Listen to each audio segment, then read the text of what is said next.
Akanu Ibiam International Airport is one of the 5 international airports in the country operated by the Federal Airports Authority of Nigeria.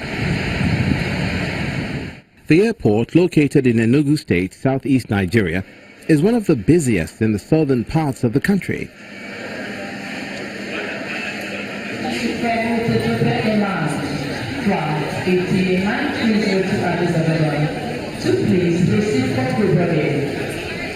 Despite the impressive influx of air travelers through the facility, it still has not met the conditions for international standards.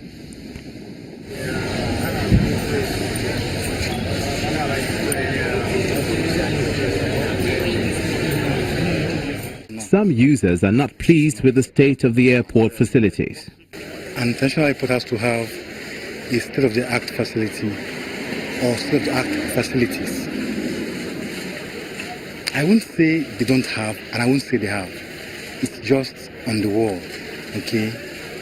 An international airport is massive in space, in width, and in length.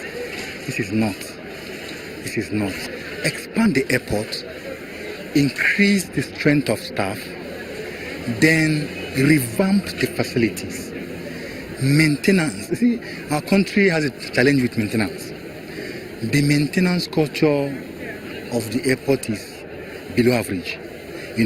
Maintain the ones on ground, increase the ones supposed to increase, expand, extend it, and improve the strength of staff. I would like to see some improvement. One is getting the international section well completed. I'd like to see the hotel. I understand they're building a hotel. They were completed.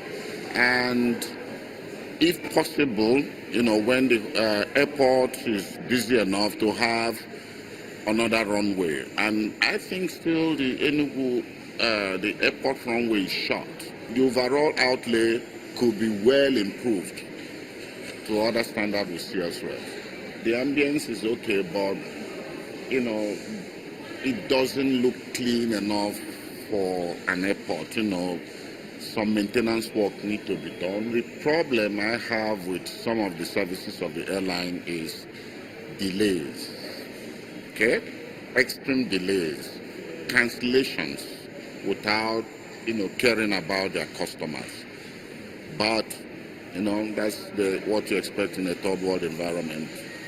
There's some deficiencies. It is a bit disorganised, as you can tell. As I'm from the UK, so it's not what I'm used to in the UK, but it seems to be working. So I think a lot of the staff don't know what's supposed to be happening. So other staff members are doing stuff that other staff members aren't aware of, and so there's not a lot of communication. I think they need to work on streamlining the processes. The luggage processing, the immigration, customs is all chaotic. It's confusing for passengers. I don't know where to go. I don't know who, and it's not signed properly as well. They have to do a lot of work here anyway. I think here is an international airport, but from my own view, I don't think there's anything that makes this place an international airport. They have to do a lot of work, more. I think from my observation, I can say that you can see the AC are not working. The environment, from the main street, you can't even know that you are going to the airport. There is no signboard. You understand? There's no signboard linking you to this is airport. So I think nothing to show about it anyway. This is the response from the airport management. Passenger movement is on the increase. The Christmas season, for example, can attest to it. The Christmas of 2017, Ethiopian Airlines had to bring a 400-seater aircraft to be able to evacuate people out of Enugu, even after they came in. And after that, as is usual, by this time you should have had a drop. Instead, each aircraft, as you can see this airpiece now, might have up to 100 passengers. 2 days ago, they had 110 passengers on board. They didn't bring in any luggage. And that would have caused a problem, but the passengers got the explanation that once you have too many passengers, too much of fuel, the aircraft is designed to carry a specific load. You can't overburden the aircraft. So they had to come in with those 110 at a time. So these days we'll be having full load every time. by the time it's Easter, you will still have more people coming in and going out. I think the reason is that the place is better and better. The runway surface, for instance, had suffered some problems because of water that was seeping under the pavement.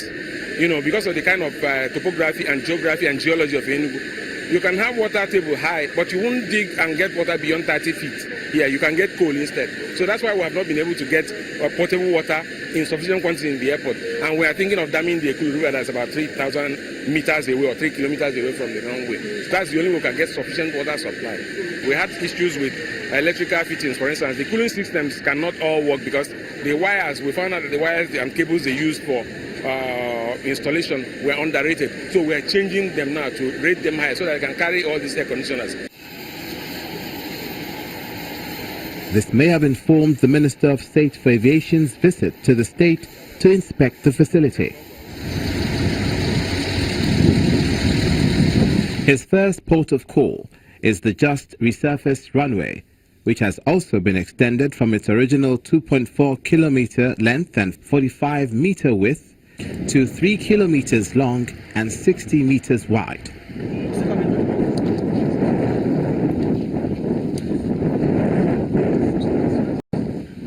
The minister also inspects the ongoing work at the international terminal and other critical infrastructure at the airport. After the inspection, Mr. Sarika meets with the governor, Ifeanyi at the government house to make known his findings. We need these distances to be increased, more because we want to install some critical infrastructure that borders on safety. You know, we don't have a space to put them. And once we don't put them, Enugu Airport will continue to operate daytime airports. And I can't imagine a very significant state of the status of Enugu will be operating the airports daytime. And especially, as he had told me, his intentions around the airport and to increase commercial activity and do a lot of cargo. Now, we can't continue to have Enugu Airport operating only daytime. So for us to have those facilities that will make it day and night, we need those extra length to be able to put them. The governor assures the minister of achieving the set goals. Be the only international airport in the southeast region, Akanu International Airport, is certainly strategic to the socio-economic interests of the nation and welfare of the people in the region. And I assure you that the Enugu state government will do the needful. It's now left for the state and federal governments to meet their obligations towards realizing the objective of upgrading the airport and other aviation infrastructure to meet global set standards.